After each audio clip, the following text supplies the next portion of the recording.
אני חושבת שלקיחת אחריות וגמישות, ככה אני רואה את הסיפור שלי, לקיחת אחריות וגמישות זה שני דברים שבעיניי הם נקודות מהותיות לאושר.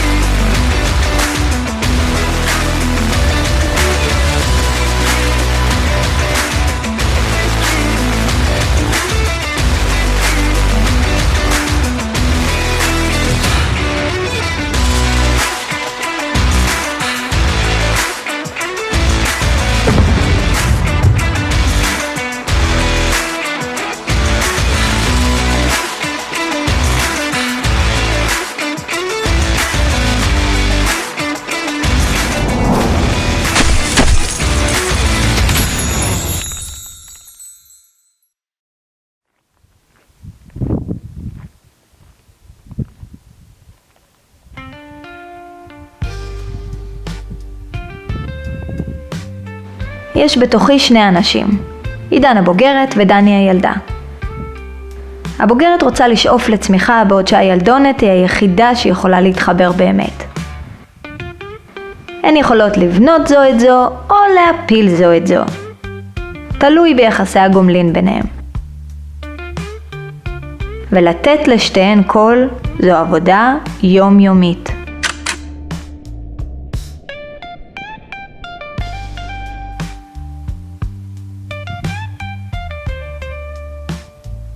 הן היו אמורות להיפגש 3 בנות ומי שהזמינה אותי בסוף לא באה.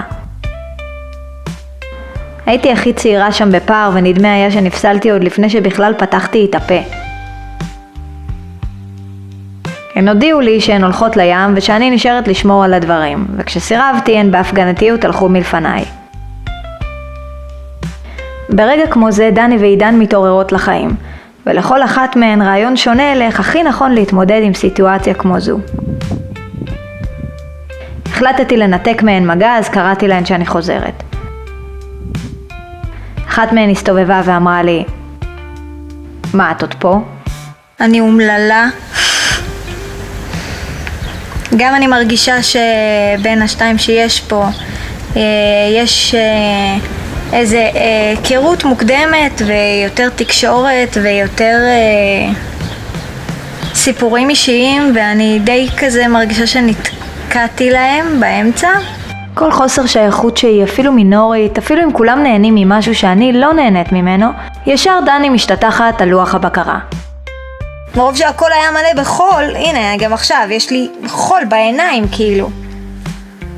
ולהם זה כאילו לא מפריע, אני לא יודעת איך זה, אבל טוב, לא יודעת, אנשים שאוהבים טבע זה עוזר להם אולי להתחבר או משהו, אני לא יודעת. לא נעים לך על הדשא? איפה שאפשר לחנות בעיר, הכי כיף לי, אני יוצאת, הכל אספלט, איזה כיף, אני מסתובבת איפה שיש אורות, איפה שיש אנשים, איפה שאפשר לאכול מלא דברים טעימים, זה הכיף שלי. לא הכיף שלי להיות באמצע שום מקום. אני לא אוהבת את הדברים האלה בכלל. שאלה אותי פה מישהי, אז למה באת? כאילו שהסיבה היחידה לבוא זה בשביל הים או בשביל להיות מכוסה בחול, אם יש מי שעושה לו את זה. וכזה אמרתי שאני פה בשביל החברה בעיקרון. התחושות האלה תמיד גורמות לדני להתבצר ולהתגונן. לפעמים היא אפילו מקצינה את ההתנגדות שלה כאילו עכשיו אנחנו בדו-קרב, ולה חשוב שכולם ידעו שאנחנו בטים עידן. על העדה הזאת היה חרם בכל מסגרת שהיא הייתה בה, ולכן לעזוב בכעס, את זה אנחנו יודעות. הכעס שלה זו אנרגיית חיים נהדרת. אם משתמשים בה נכון, היא יודעת להצביע על מה שלא עובד ולדרבן לשינוי. אבל זו עדיין הילדונת שמדברת מאיפה שכואב לה. וזה התפקיד שלי להוביל אותה כך שיכאב לה פחות. קורה שמפגש כאילו לא עונה על הציפיות, ומה שיפה זה שאפשר פשוט להתקדם. מה שאני רוצה זה שהאש שלנו לא תרקוד לפי הרוח. והאתגר הזה הוא לא כישלון, הוא טקס מעבר. אז עכשיו התפקיד שלי הוא למצוא דרך לשנות את הנרטיב למשהו חיובי ולהפוך את הקושי לשיעור משמעותי. יש רק בעיה אחת קטנה. צריך לגייס את הילדונת למשימה. פסט, היי דני, רוצה לשחק משחק? משחק? הנה בבקשה, כבר אפשר לראות את הניצוץ הסקרן בעיניים של הזאתי. כן, משחק.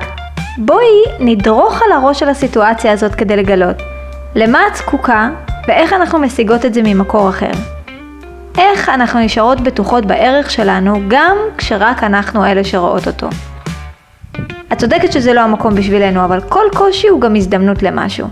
קיצר, כאילו הם פה כל השישי שבת, ולדעתי אני מחר חותכת, ואני יכולה להחליט שמחר היום שלי ייראה אחרת. זה מתנה, באמת זה מתנה. וכצפוי, כמו פרפר לאש, ברגע שלא היינו צריכות כלום, הכל הגיע. ונשארנו לשוחח, אני והשכנות, עד 4 בבוקר.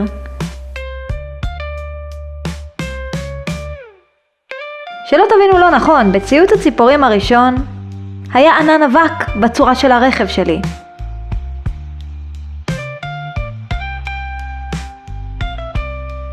זה קיול עדין מאוד לגלות מה עושה לי טוב ומה עושה לי פחות טוב. והמשחק הזה עם הגמישות זה פשוט אחד הכלים החזקים עבור המטרה הזאת. 6 בבוקר אמרתי די לסבול, לא צחצחתי שיניים, לא ישבתי לאפי, כלום. קמתי מהמיטה, התנעתי את האוטו ופרחתי משם. וזו גם מלאכה מאוד עדינה לדעת מתי לעזוב. לא לעזוב באימפולסיביות, אלא דווקא מתוך איזה שלמות כזאת.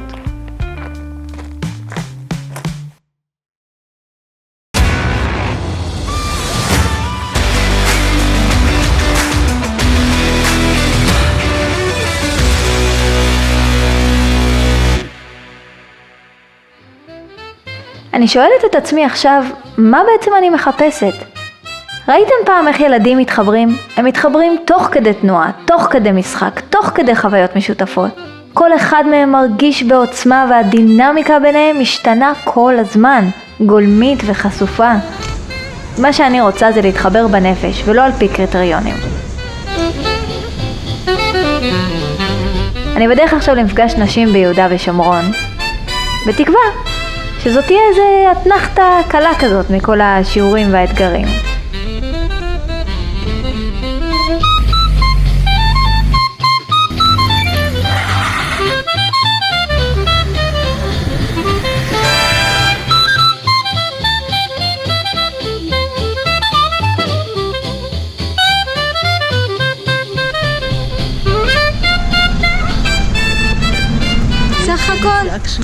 סך הכל הרפתקה. זה חוויה, לא נפר. עליות, ירידות, רק 360 חסר. זינוקים בעלייה. בואי תתני לי שיעורים. סומכת עלייך. כן, למה? ראית אותי? מה זה ראיתי אותה? את היית מאחוריי? כן. מתי היית מאחוריי? אנחנו נשארנו, אנחנו היינו מאספות, והקרוון נכבה, ואז מירי ממש הרגליים רעדו. וואי. והלכנו רוורס, החלטנו שאנחנו עומדות לא זזות. הגיע בחור, אמר, זה כלום, מחכה לכם אתגר עוד יותר. אמרנו, אוקיי, הבנו את הפואנטה, לא עולות, זהו. זה נפלא שבמסע נשים אני מגיעה לקצה גבול היכולת שלי, וצריכה שמה להתמודד. אז רעדתי ובכיתי. איך היה לך? קשוח ביותר. ממש, אה? וואי, תקשיבי. אנחנו הזקנות פה עם התקצרו לי 30 שנה מהחיים, מהעלייה המטורפת הזאת. ממש, עשית אותה, אבל גם. אז הבנתי שהדרך שלי היא קלה וטובה. ואם קשה לי, זה אומר שזה לא הדרך. תודה רבה. לנו היה קשה, וזה בהחלט לא הייתה הדרך. זה מין עלייה כאילו כזאת, ואז כזאת. ואת חייבת כאילו לעצור, ועד לעלות עלייה שהיא כזה 90 מעלות, רק בלאט. טלי באה לעלות את העלייה הבאמת קשה, התחילה להידרדר אחורה. וואי. עוד פעם ניסתה, חשבתי שזה את בהתחלה. עוד פעם ניסתה לעלות, דרדרה אחורה. אני בכוונה הידרדרתי אחורה כדי שאני אוכל לעלות שוב. לעשות זינוק בעלייה כל הזמן. איפה המפתחות? איך היא עשתה את זה? אלופת עולם. הרגתם אותנו, הרגתם אותי קסם כאן. הרגתם אותי. תראי, נפחה לי האצבע.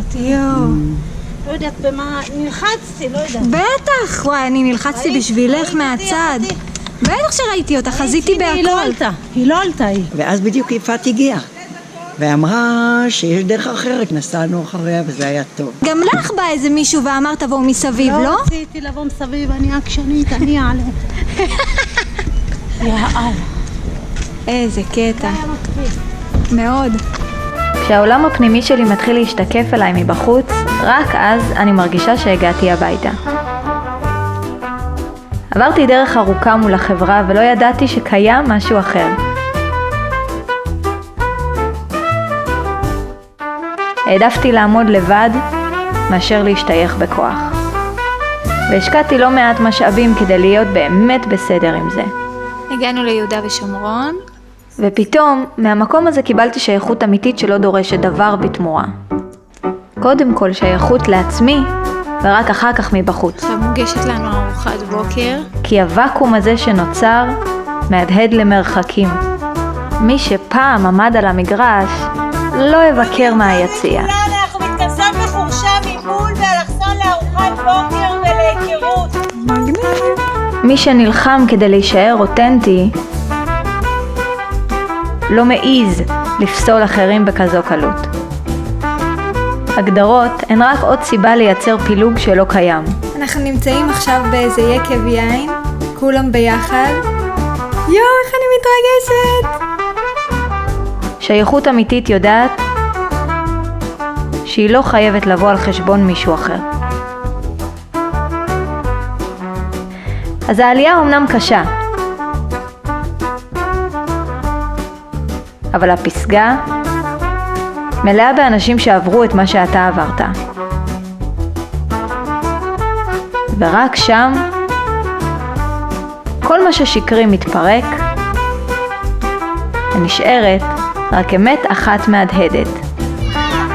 אין מחזה מרהיב כמו זה של העוצמה השקטה.